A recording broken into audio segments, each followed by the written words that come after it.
Hey everybody, welcome back to this week's live stream for Synapse Care Solutions. This month is all about emotional and social caring in the NICU, and I know that this presentation is going to give you all sorts of tips and tricks and tools to help you increase your ability to be present, to feel like you can offer empathy, and to show compassion to the families who are encountering an end-of-life decision or situation.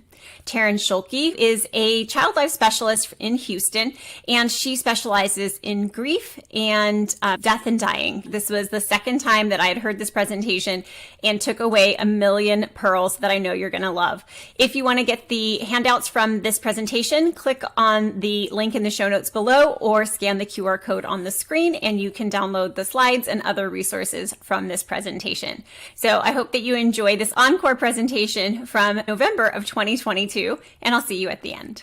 Good morning, everyone. This is our monthly community webinar. We're so excited to have you and having Taryn with us to share about the losses in the NICU. And for all families who are in the hospital, they're really not just about death. There are so many. And so I'm excited that for her to be with us and to just share her wisdom. She is a child life specialist and worked in the NICU for many years. And then she transitioned as a grief and bereavement specialist for the Palliative Care department at Texas Children's in Houston. And she has a master's in thanatology, which is a word that I don't often say. And she is just such an expert in this topic. So I just want to say thank you for being with us, Taryn. Thank you for making the time and sharing your specialty, but just for your passion for this very important topic. And I know we're going to have a rich discussion and lots of questions. So I'll let you dive in first, and then we'll let you take it away and I'll help guide through the Q&A later. Sounds great. Thanks, Kathy. And thanks to everybody who joined live. I am so excited to be giving this presentation to you all. Like Kathy said, I gave this a few years ago and it is dense. And I was looking back through my slides and I was wondering what on earth I was doing to you people, making it this dense. But you know what? We're just going to go for it. I know there are a lot of experts on this call. And so my hope is that this will go really into a deep dive into grief in the NICU for you all today, and maybe expand your perspective on what grief is and what it can be and how to help people through it. Like Kathy mentioned earlier, I am working from home today with a sick child and an old dog. So I will do my best to be both mom, dog mom, and presenter today for you all. I do have a disclosure. I authored a kid's book about death from a kids co. And so I receive royalties for that. And most of the content of that book is, again, part of the things that I present on usually. So just know that I do have that disclosure. And we have some learning objectives today. So we want to talk about types of grief and loss that families experience when their baby is in the NICU. It's not just sadness, as you'll learn, and as you've probably already experienced many times over in your work. Then we're going to talk about communication techniques. How can we support our families with our language and with other ways of being around them at the bedside. And then we're going to talk about opportunities to improve the support in your NICU or wherever you come from, whichever specialty. This can apply out to you, but today we're talking specifically about the NICU. So extrapolate as you will, but we'll talk about ways to improve our support and also just to do the best that we can with our own support at bedside with the tools that we have currently. Let's get into loss and grief and different types of loss and grief. And to do that, I want to take you through a timeline of losses, what a family might experience when they enter the NICU. So to get your mind in their position, to step into their shoes, let's first talk about the loss of security. Maybe this family received some poor news at their ultrasound, at their 20-week ultrasound, that their child in utero has a diagnosis. And so already there's a loss of security. They're not safe anymore. They're not having a healthy experience. They are having something that they didn't expect. And there is no control at that point. They have lost the security of what they expected this to be like. And also think about these families who give birth and then in the delivery room, everything starts going haywire. Tons of you swarm into the delivery room. and whisk their baby away to the NICU. Immediate loss of security, immediate loss of, is my baby safe? Am I safe? Are we healthy? Is everything going to be okay? What's going to happen? All of these things flood their minds. And then they're admitted to the NICU, and they no longer get their ideal firsts, their ideal milestones of that, going from delivery to immediately to feed their baby in the delivery room, to wrapping your baby, cleaning your baby, dressing your baby, putting the bow on their head. That ideal moment, that first moment is gone. The baby's no longer there with them. The ideal of that going home picture and the outfit they had picked out and the family that were going to be there to welcome them home, it cannot happen anymore. And so as they stay longer and longer day by day in the NICU, more ideal moments, ideal milestones are lost every single moment that they are in the NICU. And then if they're in the NICU long enough, they've lost basically all sense of normalcy. So now they've had to adapt to this new environment where they never were meant to be. And maybe they were supposed to be having their maternity leave right now. And instead of being at home and bonding with their baby, they're having to go back and forth between home and the hospital. And that is not normal. That is not a normal experience for a new family. And now they're not the only one caring for their baby. They are actually feeling like they're disempowered in some ways because there are experts now taking care of their baby, people who take care of babies every day. And maybe this is a brand new family where they were supposed to have this experience of learning how to be a parent. And now there's nurses and doctors and physical therapists and occupational therapists and all the therapists and all of the medical professionals who are experts at this kind of care, caring for their baby.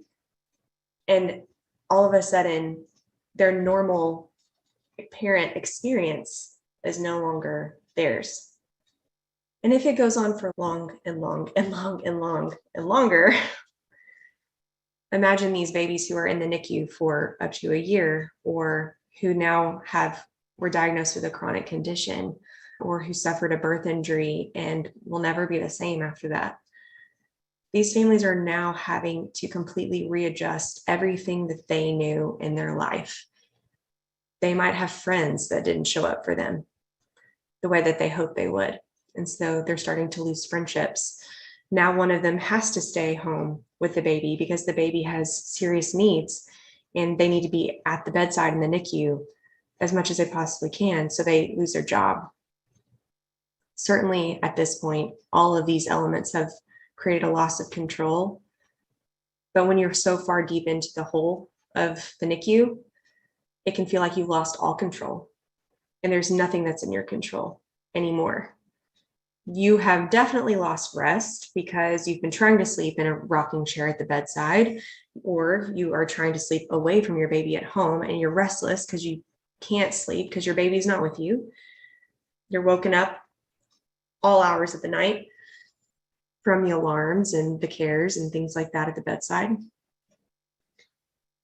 And if things start to not go the way we were all hoping, if your baby is not getting better, if your baby is staying either the same or getting worse, now you're starting to lose your confidence in this medical team that you learned to trust so much. You're wondering, is this the best place for me to be?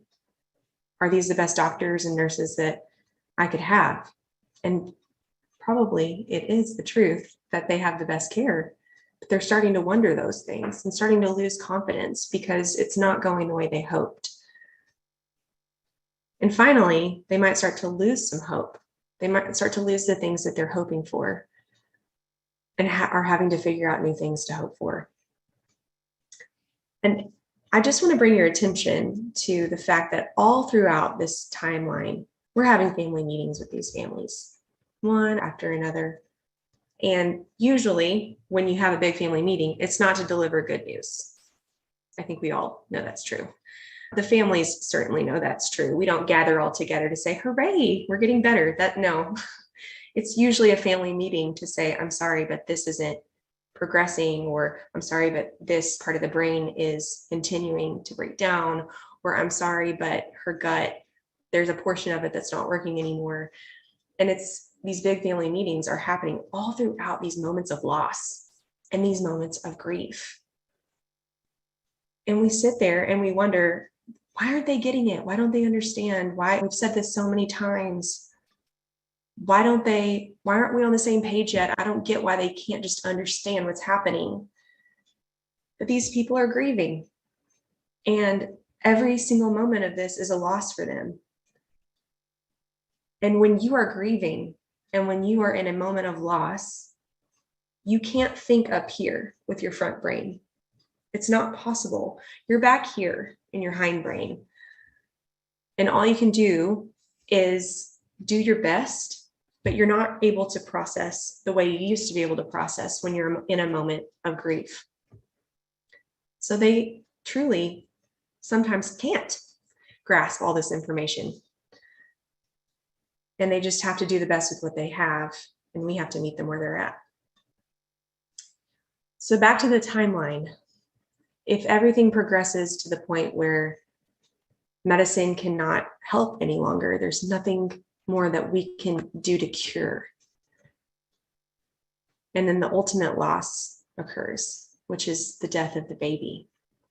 Of course, when you think of grief, this is immediately what your mind shoots to. It's death. And people often think grief equals death equals sadness. And yes, that is the most common and well-known form of grief. And it is the ultimate experience of grief in this case for these families. And with the death, the families might have other losses that are happening with them. Their loss of identity. Are they a parent anymore? Are they still a mom? Are they still a dad? If their baby's not alive? They may lose their faith because they've been praying for a miracle and believing that a miracle was going to happen, and their baby died.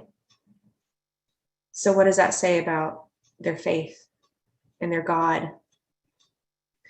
And a lot of families lose a sense of purpose. What do I do now? My whole year has been dedicated to being here with my baby and getting my baby better and loving my baby the best that I can. And now they're gone. How do I leave here? How do I go home? What do I do? And that's usually where we stop seeing them, is at the end of life when their baby dies and we do all of our cares for end of life care, and their baby's body goes to the morgue, and these families get in their car and they go home. And so we sit there and we have to clean up the bed space, move on to our next assignment, go home, think about them, wonder about them. How are they doing? And then in months from now, we might wake up in the middle of the night wondering, I wonder how they're doing. I wonder if they're okay. I was really worried about them. That's our end. But what about their end? What do they go through? There are more losses that occur even after the death of their baby. More of these losses happen, and eventually some of our families, unfortunately, statistically, will lose their marriages, their partnerships, their spouses, and some will even lose their will to live. Some will become suicidal and end their own lives. Unfortunately, this is the sad, terrible truth about grief, is there is morbidity and mortality associated with it. So you can see that it's a whole lifespan from the time of the incident all the way through the end of their lives. They will be grieving in some fashion. And grief does end up lasting for a whole lifetime. It looks different throughout that lifetime. It looks different as you cope. It looks different as you learn how to live with your grief. But grief always will exist from here on out for them. This has been heavy, and it's true. And I hope this has put you in a mindset of our families and what they're going through, because this is truly how they are feeling and what they are experiencing, plus more that I haven't even said. And just a little grief education for you. All of these things below this timeline, all of these losses are called secondary losses or ambiguous losses. And I could spend an entire hour just talking about secondary and ambiguous loss. It's a big deal. It's often overlooked for our families. Oftentimes, because we only associate grief with death, we overlook these other losses that happen and dismiss any grief that's happening with those, and start to stratify whatever behaviors and expressions that these families are projecting as either denial or anger or aggression, when in reality, most of the time, they are grieving losses and they are grieving. And so my hope is that as you learn about this, your perspective as a bedside care provider will shift as you look at our families and experience our families in pain and in crisis, to wonder, are they grieving? What are they grieving? And how can I support them through these secondary and ambiguous losses that I'm seeing at the bedside? So how can we help? Let's move into that zone. Let's start talking about our support. First, we have to have a foundation of knowledge. To be able to help anyone grieving, you actually have to do a little educating yourself, which is why we're here today. I'm so thankful you're here. I will be honest with you. I will be vulnerable with you. When I was working in the NICU as a child life specialist, I had received my education, my formal education for that. I had received my child life training. Very little, if any, of it had anything to do with death education and training for grief. Very little. And as I've told this to my colleagues and my coworkers and the people that I've talked with over the years, same thing. I hear the same thing over and over again. Unless you went to school for thanatology, which is what my master's is in, you didn't truly receive a full education in death care and end of life care and grief care. But not everybody can and will and should. Not everybody should. Just not everybody should get a PhD or become a psychologist or become a nurse.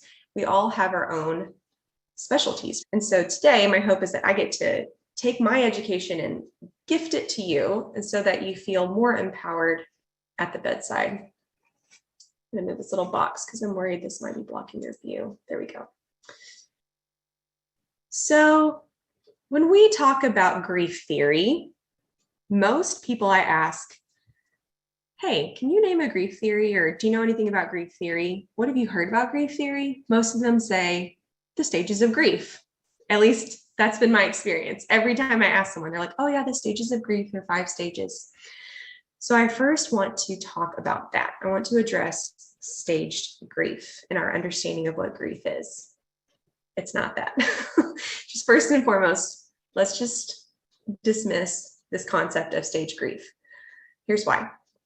So Elizabeth Kubler Ross, we've all heard of her. She was an incredible woman, an incredible doctor. She did so much to create the foundation for the death and dying education community, for research on death and dying. She was a pioneer. And so she wrote this book on death and dying in 1969. And in this book and in her research, she interviewed dying adults who were in the hospital about their experiences of dying and their diagnosis and prognosis and journey toward death. And that was her research. She interviewed people, adults who were dying, and she published this book with her findings. But what's happened since then is it's been applied out to grieving people as stages of grief, unfortunately. And I think something just happened culturally where it caught on. It was simple. It was 5 stages and it made sense. And like anger, denial, acceptance, bargaining, all these things. Like, oh yeah, I think I've experienced that in grief, or I've seen that in my friend who's grieving. That's what grief is. No, it's not. So the staged grief is not a thing. It was actually the staged acceptance of dying.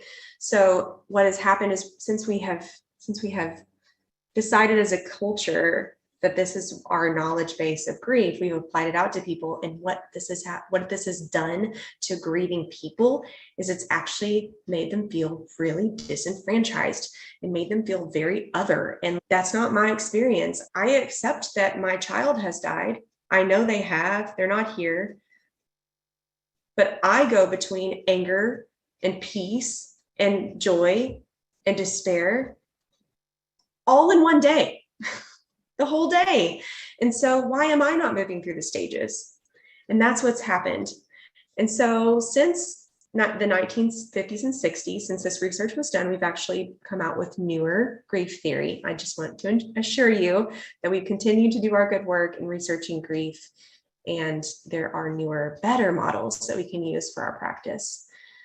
And this practice truly is harmful. There's actually been research that has come out about staging grief and how harmful that is to grieving people and what that does. It's pretty sad. So let's just leave that at the door. After this hour, you can leave this webinar and move forward with your bedside care, knowing that grief is not a staged experience. So what are some helpful grief theories? There are a few, and I'm going to highlight just a few for you today. I think applies most to the NICU setting, to the hospital setting. So if you're working in the hospital anywhere, this is yours. The assumptive worlds theory. And this theory was first created by Colin Murray Parks in 1971, and then improved upon by Janoff Bowman in 1989. And it is still relevant today. They're still studying it, and it is still proving to be a helpful foundation of theory.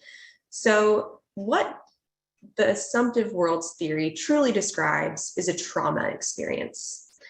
And you well know that when our families enter the hospital, there are traumatic experiences that happen to them in that process. Their baby's whisked away, something unexpected happened, their child was diagnosed with a terminal illness or a chronic illness, and that moment is a traumatic experience. It's a light bulb memory. It's something that they will always remember, that moment.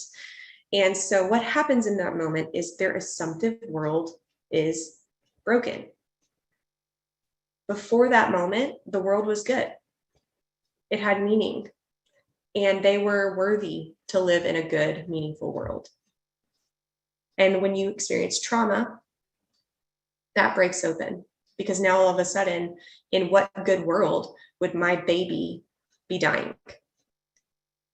In what meaningful experience does this play in? What meaning is there in my baby being this sick? There's no meaning in that. And what did I do wrong to deserve this?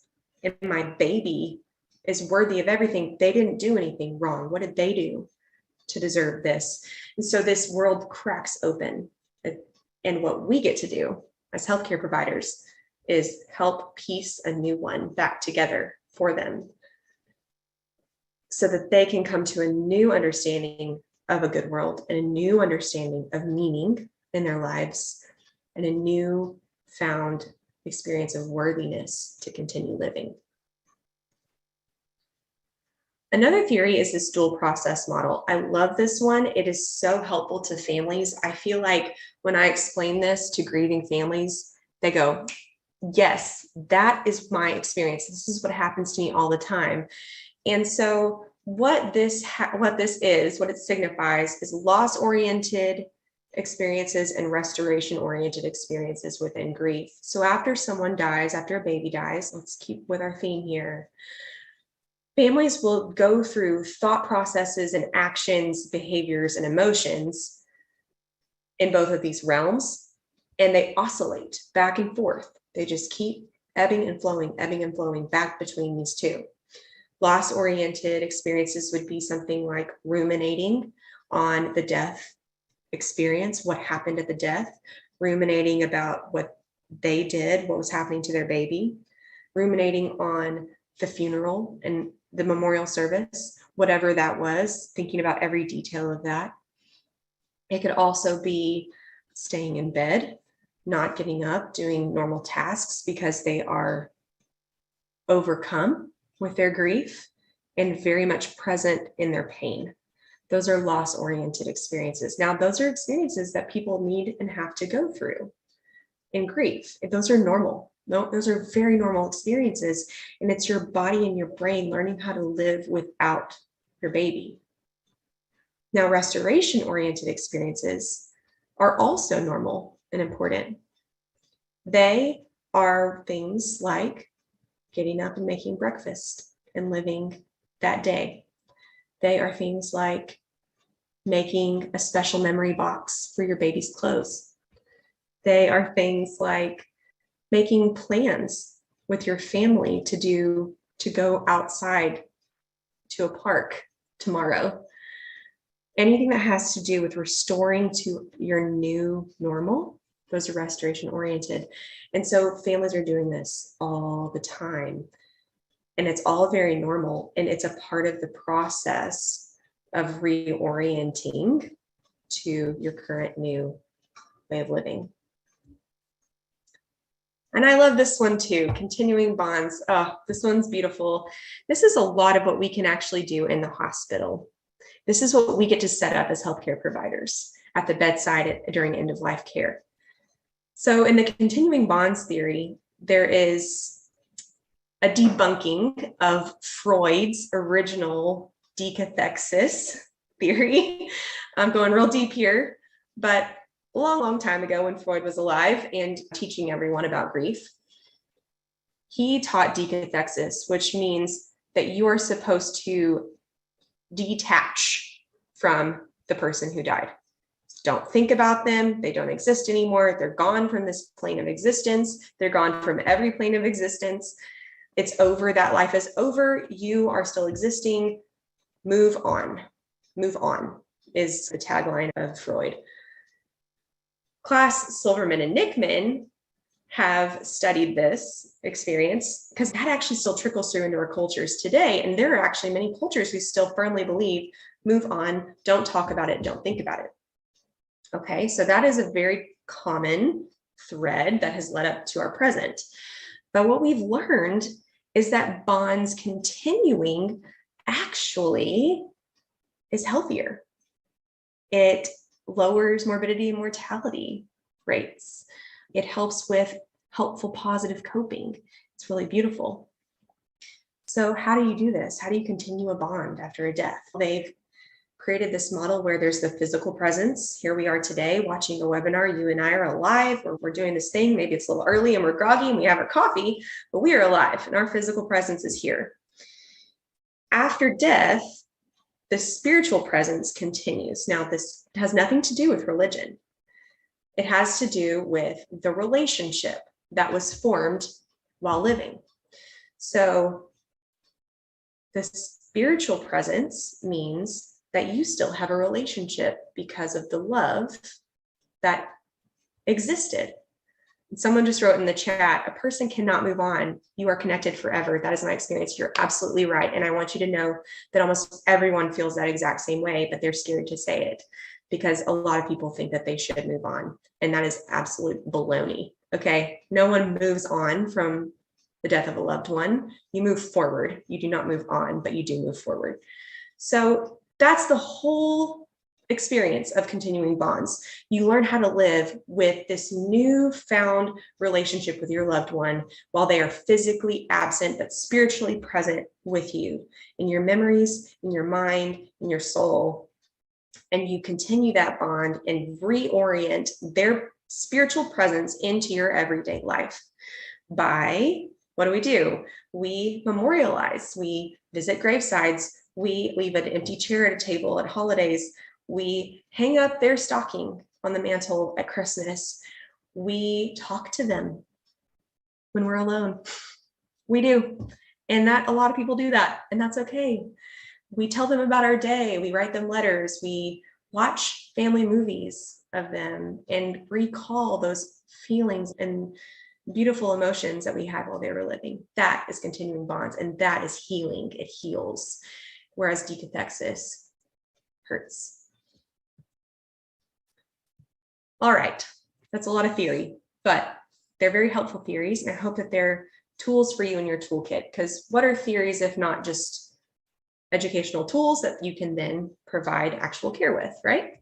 So here are some facts to recap. Grief cannot be staged. It has no time constraints, and there's no wrong way to grieve. There's no wrong way to grieve, okay? Hear me, hear me. Grief is a very individual experience, and a lot of times people, clinicians, will pathologize it with good intention, okay? But there is no wrong way to grieve. There are harmful ways to cope. We know that. We know that substance abuse and suicidal thoughts and behaviors are harmful.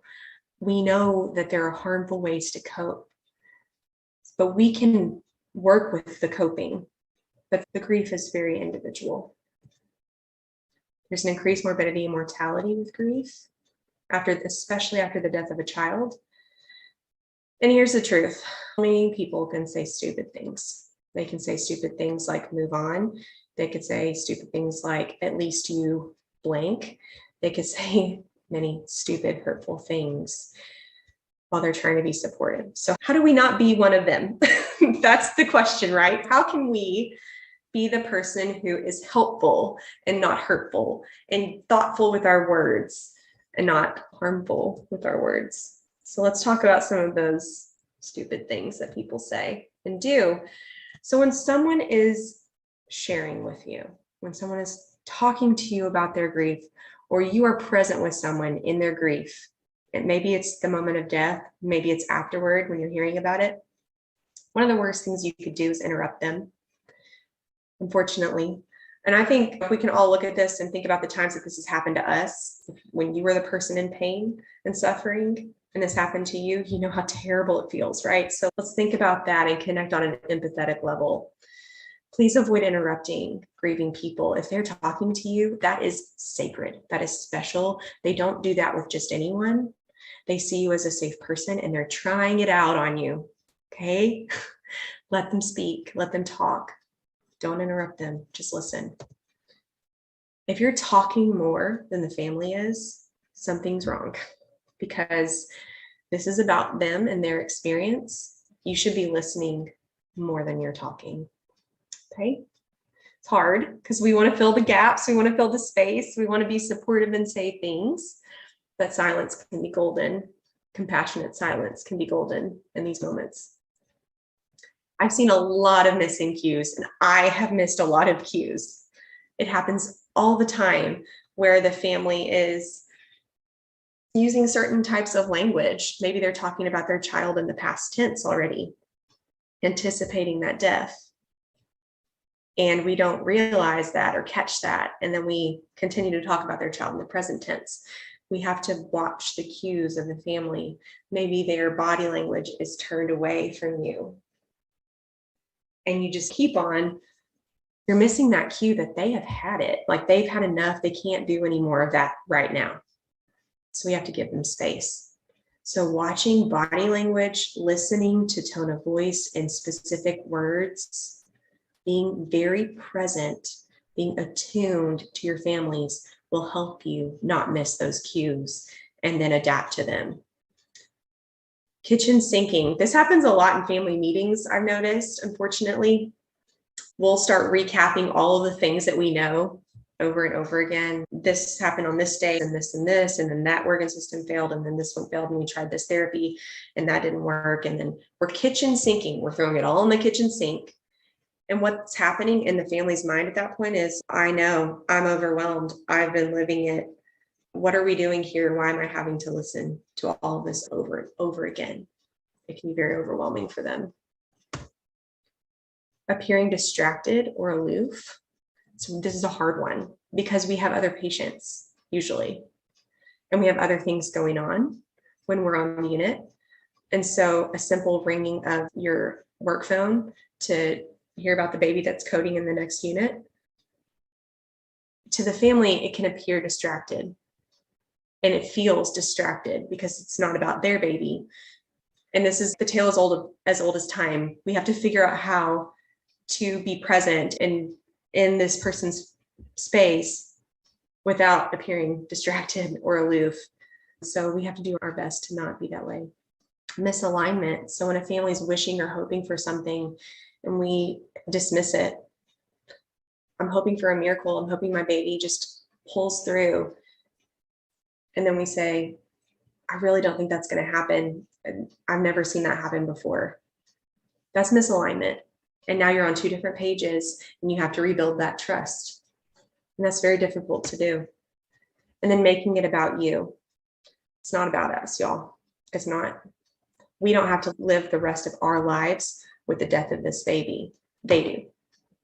They do. We are not the parent that is now a bereaved parent. They are. It's not about us. We're in it with them. We feel, we love, we care, we're present. But those moments are about the family, and we can take care of ourselves separately. So here's some pearls. Let's talk about the good stuff. What can we do? Ask and be silent. What can you ask? Here are some actual questions you can put in your toolkit. What has this been like for you? And then be silent and wait for it. What are your worries? What are your hopes? Yes, you can still hope even when your baby's dying. Hope is a protective factor in coping. We should encourage it at all costs, no matter what the hope is, no matter how grand it is. Ask for what their hopes are, because there are many shifting and changing hopes, and there will be all through the death process. How can I be helpful? How can I be helpful to you? What else? What else is there? Validate them. I love this phrase. A lot of families I've talked to have said the same thing. A lot of families I've talked to thought that keepsakes were helpful to them. Fill in the blank. I can see how much you love. Insert baby's name or nickname. They haven't picked one. Use the baby's name. It's like balm to these families to hear their baby's name spoken aloud. It's precious and wonderful. I can't imagine what this is like for you. We can try to imagine, and that is actually a really good empathetic practice. And so maybe the phrase, if you can't imagine what this is like, you can also say, I'm trying to imagine what this is like for you, but I know I'll never fully understand. Something like that. I'm here for you. I'm here for you.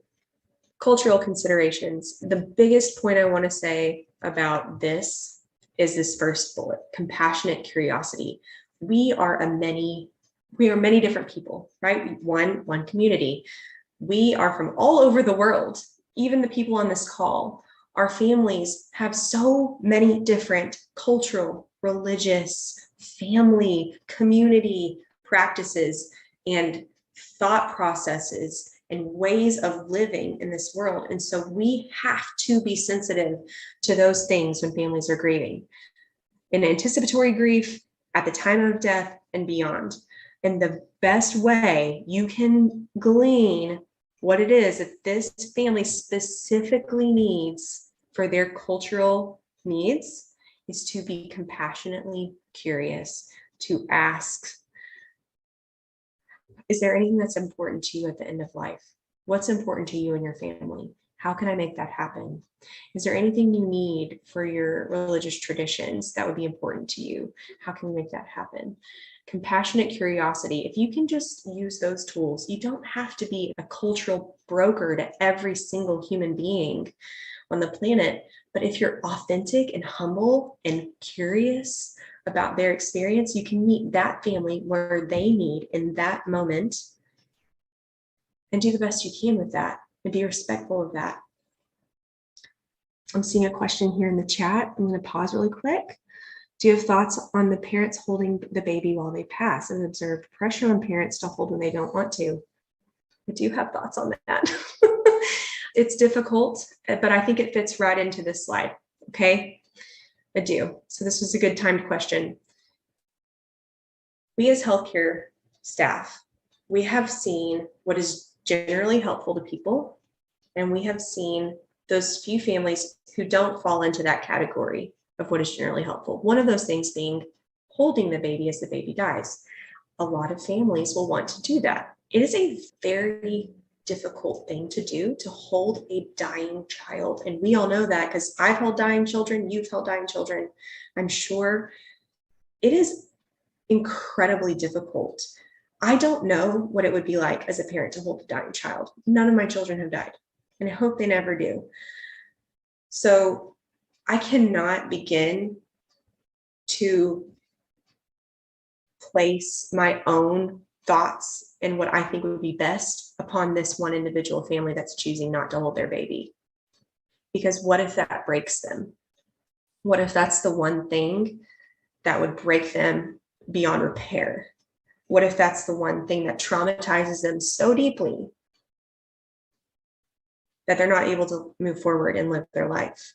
You just don't know. And so we have to support families in the moment of what they're saying. And so provide alternatives. If the family's saying, I won't hold my baby, you can say things like, okay, if you can't, who would you like to hold your baby? Would you want me to hold your baby? Is there someone else in your family you would like to hold your baby while they're dying? Provide appropriate alternatives, and then foster closeness with the family as much as they're able to handle. It's like titrating meds. Titrate up. Same thing with grief intervention. You start where they're at, you meet them where they're at, you validate them and love them, and then you titrate up little by little. Maybe that parent will then touch their baby's toes while their partner is holding. And then maybe at the last minute, they'll change their mind, and maybe they won't, but this is their experience. It's not ours. Let's tap into what resources we have in the hospital typically. So our spiritual and emotional support. I cannot stress enough that everyone is spiritual, but not everyone is religious. There's some kind of spiritual element that everyone feels. Maybe it's existentialism, maybe it's humanitarianism, whatever that is. It's the word spiritual. What I mean by this as a definition is the connection of one person to another, or one person to something considered holy. So almost everyone has a spiritual experience, that the relationships between other people, but not everyone is religious. Not everyone has religious practices. And the people best trained to care for people's spiritual self are your chaplains. They are interdenominationally trained. They can work with atheists, they can work with agnostics, they can work with Muslims, they can work with Catholics, they can do all of it, y'all. So consult them. They're wonderful resources, and they will meet the family where they're at and support them spiritually, because guess what?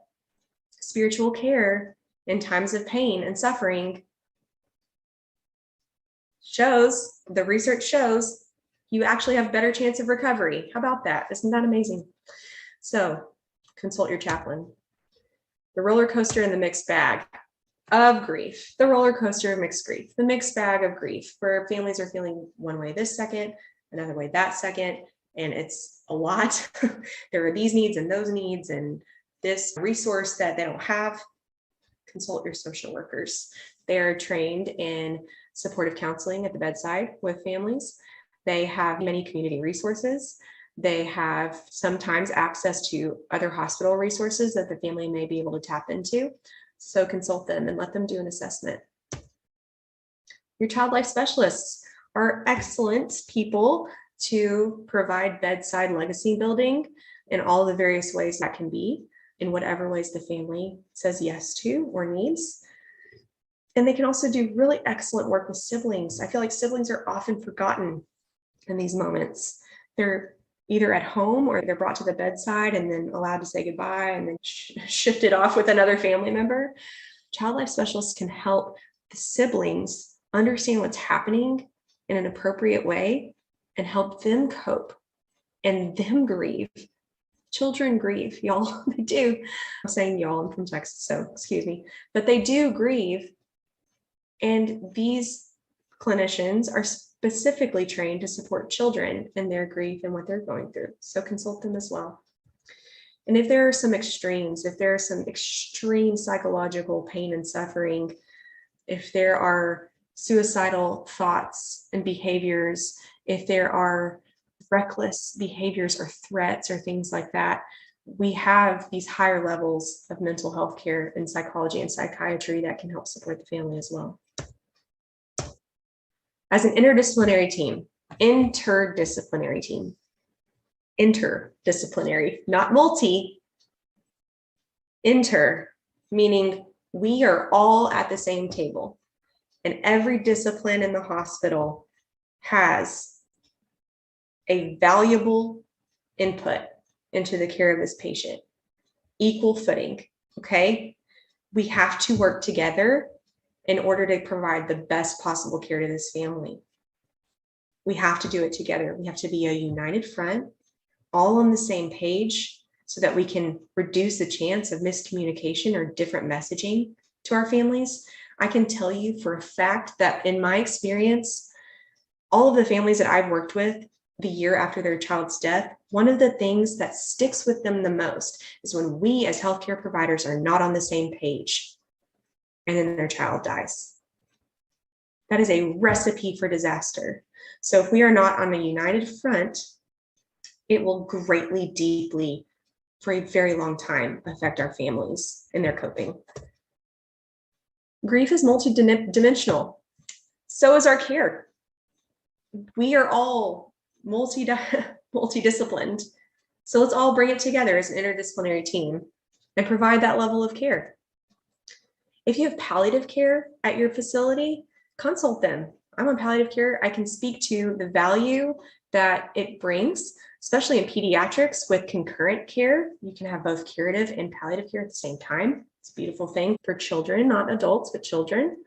And there are two types of palliative care that you would probably see in your hospital. The first would be the perinatal palliative care service, which would deal with families who receive a diagnosis in utero or immediately after the birth. And then there's the pediatric palliative care teams who deal with children from birth all the way through what the ADA calls a child. They provide many different services, and the key here is that they don't take over the care. They're an additional layer of support. They're a nuanced layer of care that adds an extra value to that family's care. Talked about concurrent care. And then they're trained specifically on pain and symptom management. These like really difficult symptoms at the end of life, dyspnea, intractable nausea, seizures like status, these babies who are in status until they die, they're trained on how to treat and manage those symptoms so that their death can be more comfortable and peaceful. So consult them for those needs. And then there's added psychosocial support. People like me, people like more social workers, more child life specialists, more chaplains, and they can help with complex medical decision-making as well. And of course, legacy building. Couldn't end this presentation without a nod to legacy building. It is a passion of mine. Our babies in the NICU, sometimes these memories are the only things that these families will have tangible of their babies. Sometimes these babies never make it home. Usually the babies in the NICU who die have never seen their home. So the family don't have anything tangible at the house that they can touch and be present. So these keepsakes, they're really important.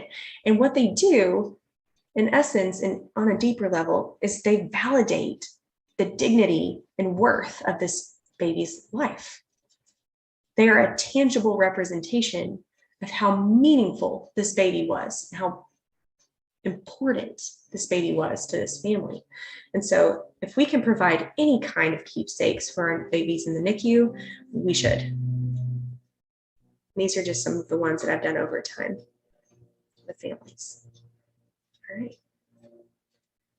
Logistical support. So all of this is I don't like the term soft skills, but I guess I'll use it because I don't have another one right now. All of these were soft skills, like how to be and be well at the bedside with our families, but there's also logistical things that we can do for them that they need. They need resources. If you have a brochure or a booklet or a pamphlet or a piece of paper, or at the very minimum, a business card of a contact that they can call when they have questions at the hospital, please give that to them before they leave. They can't leave empty-handed. They can't leave without something to grasp onto for later when their brains are finally processing what's happened to them and they've forgotten everything that we said at the end because they were grieving. They need to be able to call or read or look at a website. So we need to give them resources. Disposition planning also happens for end-of-life care. Just like the family who's discharged from the NICU with a complex medical situation and they need all of these names and phone numbers and things, same thing, different contacts, different objects, different things that we're disposing them with. The families need to know and be compassionately prepped on the process of the morgue to the funeral home. That is our responsibility. These families have no way of knowing it unless we tell them. So that we need to tell them what will happen. We're going to take your baby's body to a room where it will be kept safe by a medical provider that we know and trust inside the hospital until the funeral home person that you have chosen comes and meets with them to bring your baby's body to the funeral home. Don't use the word morgue. Soften your language. Use it compassionately. And first and foremost, ensure the family that baby's body will be kept safe and cared for and not tampered with until they go to the funeral home. If the baby's having an autopsy, you can explain that will happen. And then the funeral home will come pick up. So we have to dispo them and we have to educate the family on the dispo. A lot of these questions come up before the baby has died. And that kind of catches people off guard. They're like, whoa, whoa, your baby is here. And family members will actually make parents feel very guilty about this. But it is very normal and it is a part of grieving. So planning for things like the funeral, talking about burial sites, planning for whatever rites and rituals need to happen at the time of death or after, all happens beforehand for families who have wrapped their minds around the fact that their baby is dying. So support them through that, validate their questions and answer to the best of your ability. And provide referrals if the family's asking for support groups or counseling or whatever it may be. You should have a list of referrals in your hospital. And if you don't yet, that's something that you can work on in the committee to make a list for families so that they have resources to take with them when they leave. And here's the key above all else is compassion. If you wear compassion like a hospital gown, then everything will flow from that. It is almost impossible to provide detrimental care at the end of life if you are wearing a cloak of compassion. So in your words, in your tone, in your body language, in your thoughts, in your actions, be compassionate. And this will set up your families for healthy coping in their grief.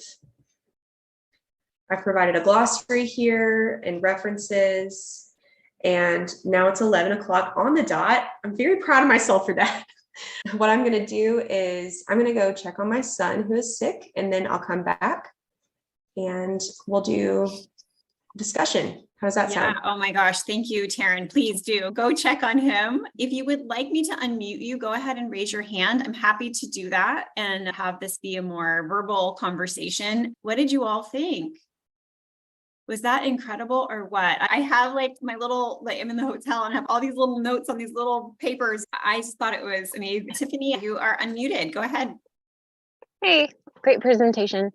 I had a quick question because some of the anticipatory stuff, sometimes the social workers, because you spend so much time at the bedside with the family and you're just trying to, especially if you're primarying the baby and you're with them for so long, like sometimes you ask them about stuff, but then the social worker feels that that's their realm and not yours. So how do you, I don't know, be PC about it while still being that supportive presence?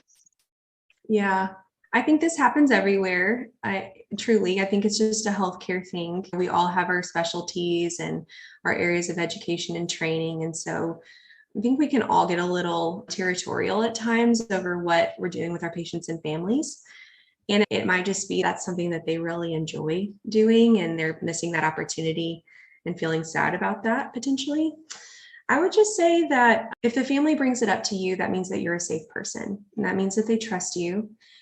Now, I would encourage you to not go so deep that you get in over your head. You know what I mean? Like, We all know our boundaries and our level of education and experience. And so if you find yourself treading into deeper waters than you thought would happen with a family, then you can push the pause button with the family and say, if you'll just hold on one second, I would love to bring in so-and-so, who is your social worker or your psychologist, to join our conversation. And we could do this together because I think they have great insight and I know they'd be super helpful to you. And this is really important to me that I'm listening to you and that we're doing this and talking through this together. So let me loop in this other person too. We can do this all together. And I think it'd be even more supportive to you. And that's a way for you to do it as an interdisciplinary team. So doing it together and not separately. I know that concept is sometimes a little different. It was certainly a new concept for me whenever I joined palliative, but it really is a beautiful thing when a nurse and a social worker sits down with the family and they all have a group conversation. So if that's possible, I would say maybe try that. That sounds great. I work at night, so sometimes families will just talk to you. You're like there, they feel like this safe space. And so then they'll say a bunch of stuff to you. And then you're like, okay, let me just reach out to them and they'll get back to you tomorrow. And you're like, ah. For sure. If you're comfortable answering those questions, I used to work night shift too. I get it. If you're comfortable answering those questions and being that safe person, please do. Please be that. We all have a responsibility to care for our families in the ways that they need, no matter what time of day it is. If a day shift person is frustrated with what happened over night shift, I think that's just a person-to-person discussion between staff members and figuring out ways to work together. All right. Allison, are you there? Would you like to ask your question? Yeah, can you hear me okay? Yeah.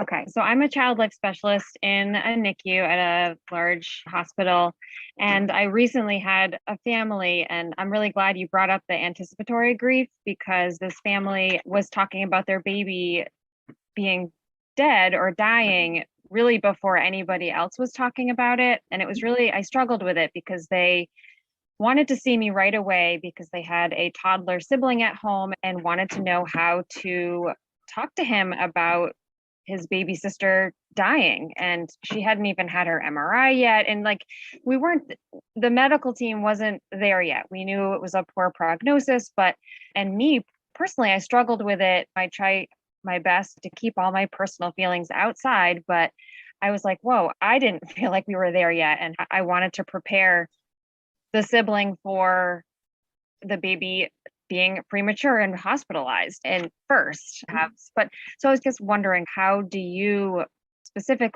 you supported families who are really having that anticipatory grief and really putting their guard up and having that defense mechanism and protecting their heart by saying that she's going to never come home and she's going to die?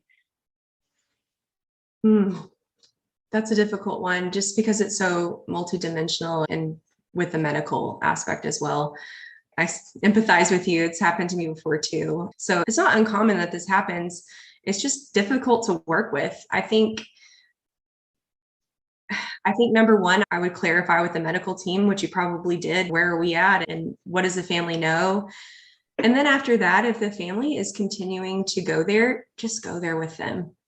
Just go there because they might just need to finish the sentence or answer the question. Like if maybe their anxiety is all based on the what if questions. And if we don't ever allow them to go into those what if questions, then they might not be able to be present for what's actually happening in front of them. And so being that safe person where they can ask those questions and talk those things through and ask about like, when my baby dies, funeral, when my baby dies, what's going to happen at the end? What will that be like? What will it look like? How will that feel?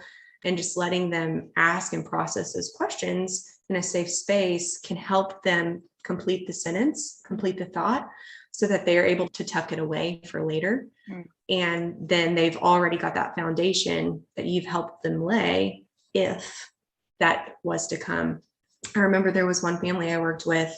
The baby was diagnosed in utero with a heart condition, and we had a full-on 2 paths conversation because we didn't know if the baby was going to die or not. We didn't know if they were going to be able to have surgery or not. There was just a lot of what ifs. And so we sat down and we talked through, if it doesn't go the way we hope, what will happen? And we went down that whole road all the way through the end and beyond. And we dialed it back. If it goes the way we hope and they can have surgery and get better, this is what it will look like. And this is how I'm going to be there for either one of those situations. So I think potentially going there with them would be super helpful. Now with the child, that's a completely different situation. Taking things developmentally and step by step as you were trained is important. And so just explain that to the family. That's your plan and that you're on the same page, you're aligning, and you're going to work with them the whole time. I don't know if that's helpful. No, it's super helpful. It's very validating because that's basically exactly what I did.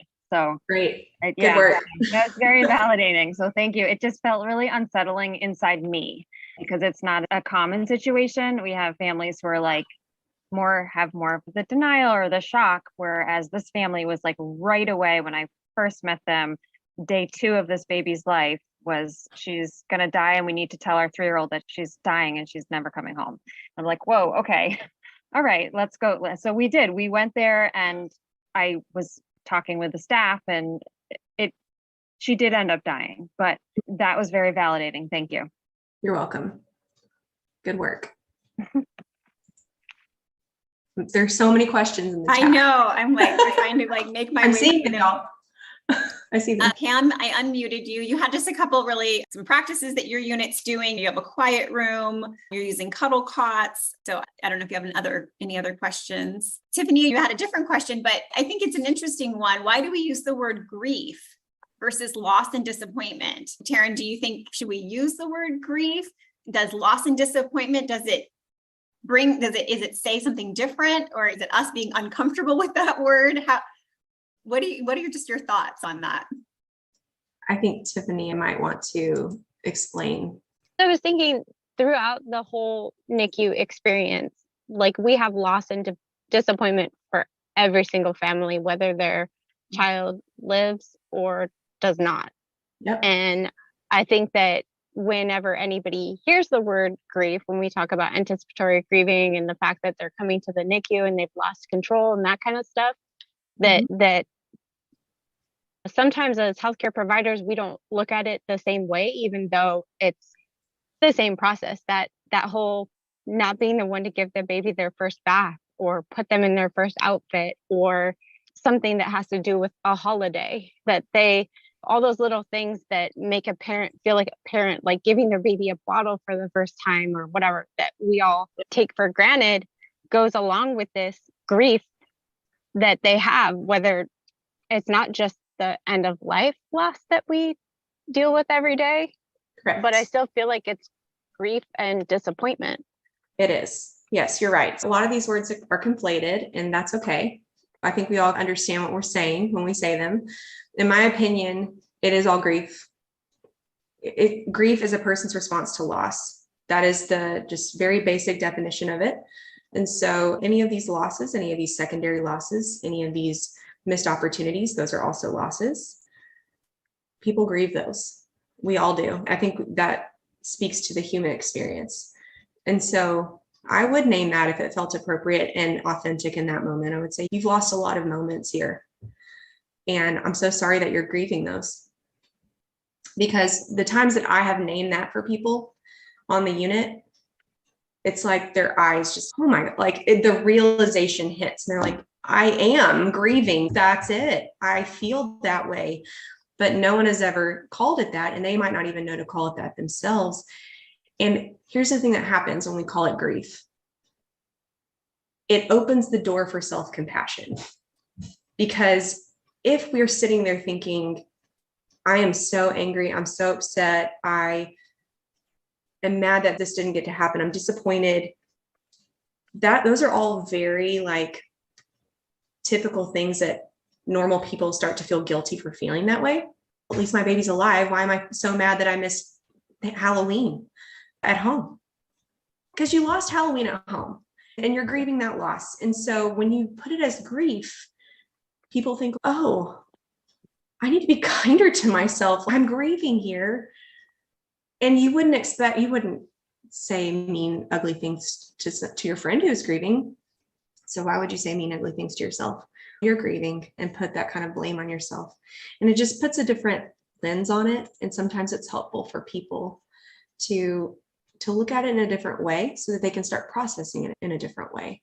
It's all trauma. Yes. It's all very traumatic, and trauma is different to everyone. Some people are not traumatized by the NICU experience, and people think it was a wonderful, beautiful, helpful experience, but most people are traumatized by elements of it. Naming that is helpful, and helping people understand their experience is helpful. You're amazing. Is it hard for words, just like all of them? You're just like, oh, I want to remember to think that way and to feel that way and to realize. Just, Taryn, you're amazing. Those are so helpful. I think just the way that you're able to validate and to put it and to verbalize the things that I think many of us have seen and experienced, but I think the way that you're able to express them is just so helpful to give us tools as we move forward. And there's just been so many comments about that as well. Thank you. Do you mind if I answer some of these questions I'm seeing? Go for it. Yeah, Okay. I was trying to make our way through. So I'm seeing some other ones that I think I can address just quickly. But first, I want to point out a comment that is in the chat. Sometimes families know in their heart what's going to happen. Don't dismiss maternal intuition. That is so true. What we've discovered and noticed is that families know before we know, that children who are dying know they're dying before we do. So there is something to that, whether it's maternal intuition, whether it is some kind of just really strong self-knowledge, there's something to that. And so if someone is speaking those things and behaving in that way, it's important to lean in. I saw this question of the polar opposite of the family who's engaged and asking all the questions, the family that doesn't acknowledge the deterioration and speaks only to the baby getting better. And this person's unit does not have child life specialists. So this is the hardest experience to be in. It sometimes, I think it's easier when a family's open to conversation, open asking questions. I think that's easier because that means that they are able to receive information. But if a family is closed, not acknowledging and speaking only to the baby getting better. So I'm going to call out the elephant in the room here that I think underlies this question for all of us. And it is this concept of denial. And this word is thrown around our units a lot. Denial. Let's talk about denial. So denial gets a bad rap. It does, because it makes our life difficult. But what it actually is, a coping mechanism. It is a person's brain. I'm going to use this analogy again, titrating up to the level that it can handle. So denial is a coping mechanism for a person's brain to process information and their experiences, what's going on around them, to the point that they are able, and then it stops before they shut down. Okay. So denial gets a bad rap, but it's actually a very normal and healthy thing that happens with families. What we have to do is, when we're noticing that shut off, the denial, we have to stop. We can't badger. We can't pressure. We can't do any of the things that we want to do to get the message across. We have to let it be. And it's awful, because what that means for us sometimes is that this baby is suffering and the family they're not there yet. They can't process that. But this baby is suffering right in front of us, and we see it and we know it, and we have to continue what we're doing and continue caring for them. And that feels really morally distressing. It's awful. I've been there. I have the chills because I'm thinking of all the babies that I've seen this happen to.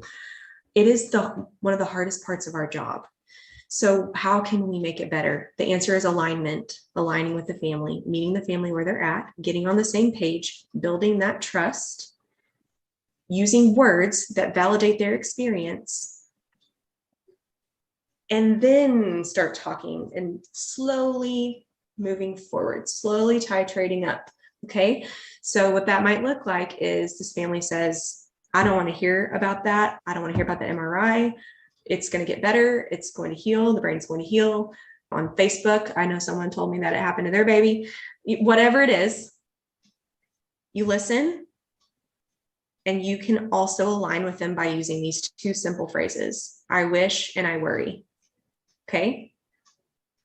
I wish your baby's brain would heal. I wish that would happen too. I'm with you. I'm with you on that.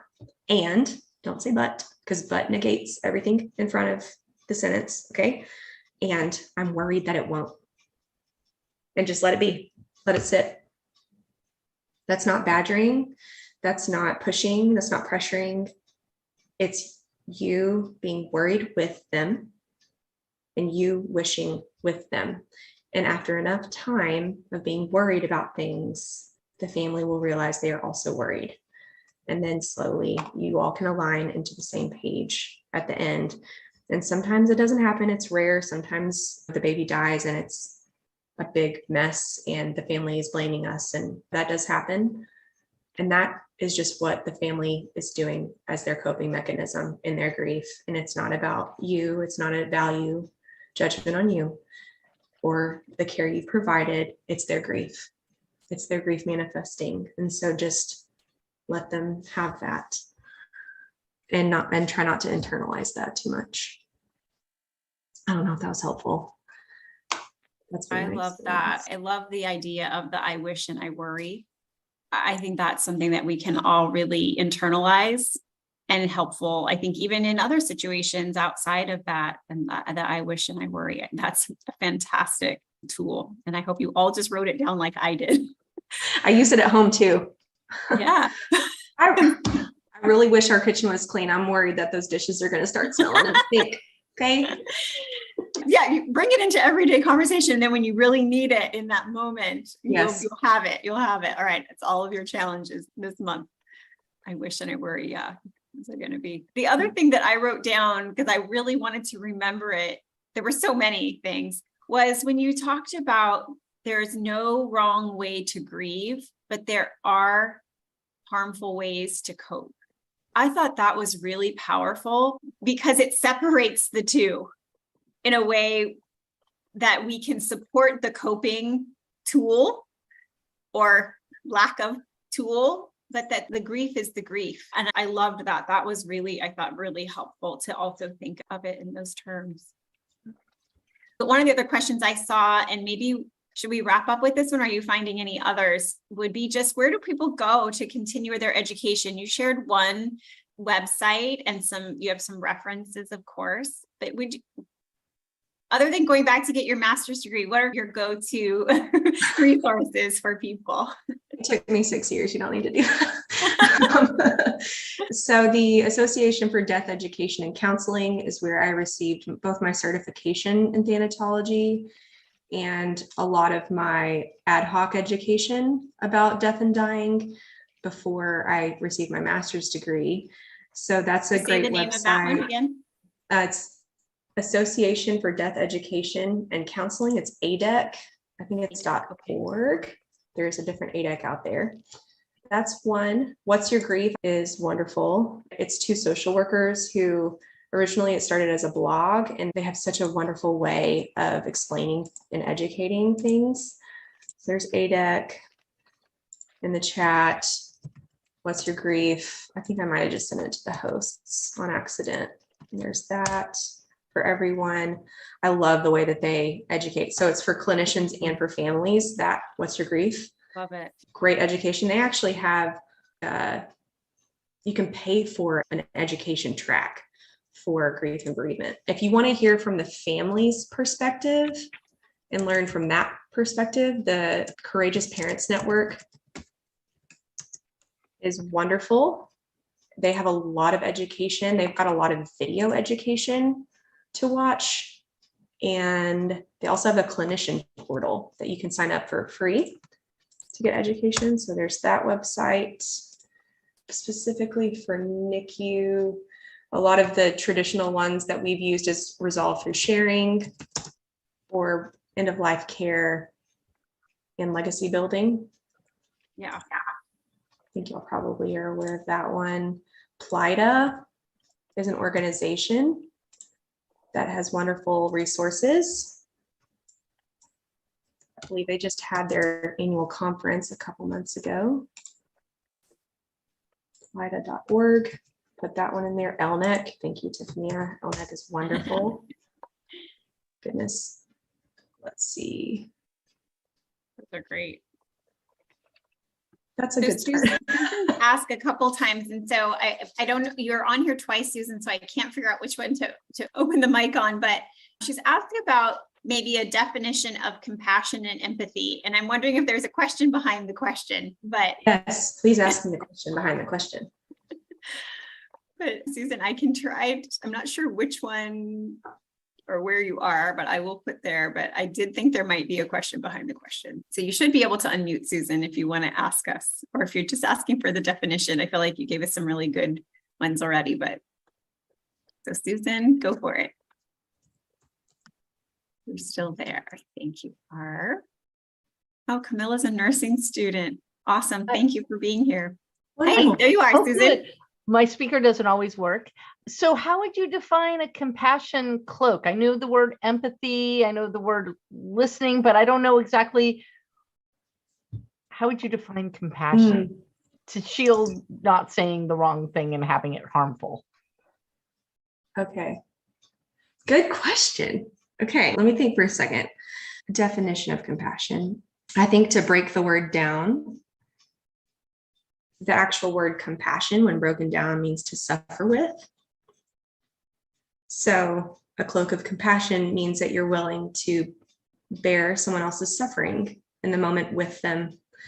And that's what I truly mean, is being present and allowing someone else to show you their suffering and for you to try it on like a cloak, to imagine how they feel so that you can bear some of that with them so it's less heavy for them. I think that's what I mean truly by cloak of compassion. There's a lot of different ways to do that. Thank you. That was helpful. My final question would be just related to what you've maybe seen in your community. It's a very diverse community.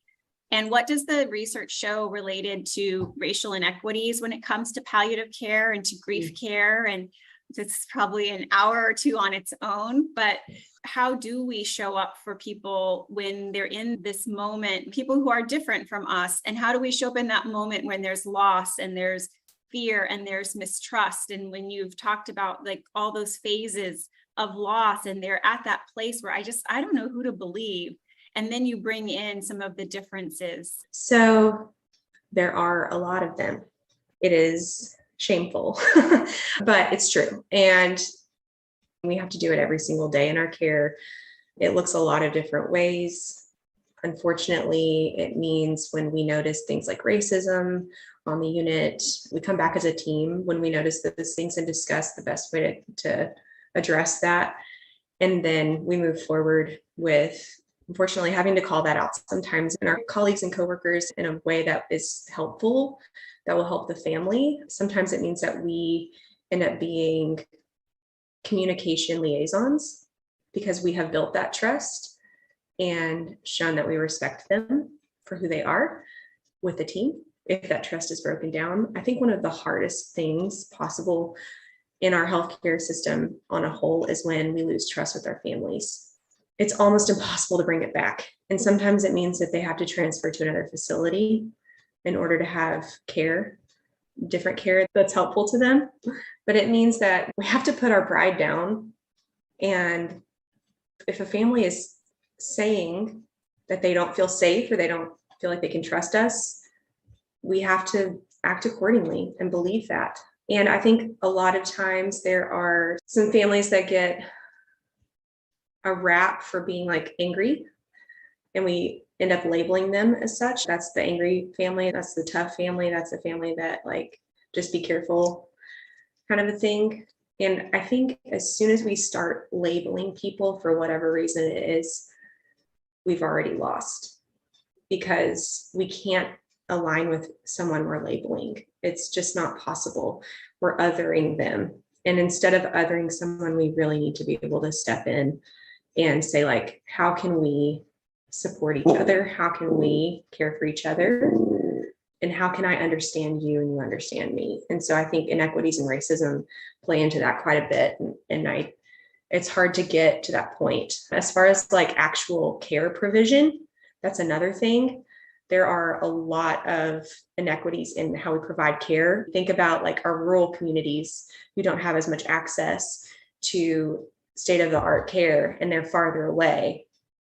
Or maybe they can't have palliative care services because the palliative care service in their area, they don't serve that area. Or maybe the family is low resourced and they don't have the ability to transport themselves to the facility where they can receive care, or they don't have a computer or a smartphone where they can receive a virtual appointment.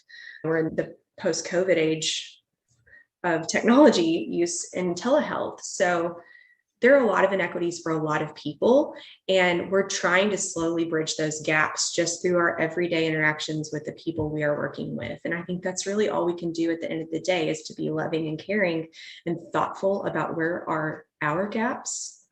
Where are we seeing our care not reach? And to think through humbly, what can I do to fix it? What can I do? Can I advocate? Can I change the way I provide care? Can I like suggest this to a leader? Hey, I'm noticing that these families don't get seen as often as the other ones. Can we figure out why that is? And just bringing things to light. I think once things are brought to light, we can start addressing them. Thanks for the sweet comment about my dog. This is Lily. Thank you so much. I think it does go back. You talked so much just about that. And I love that Susan, that you clarified for us that cloak of compassion.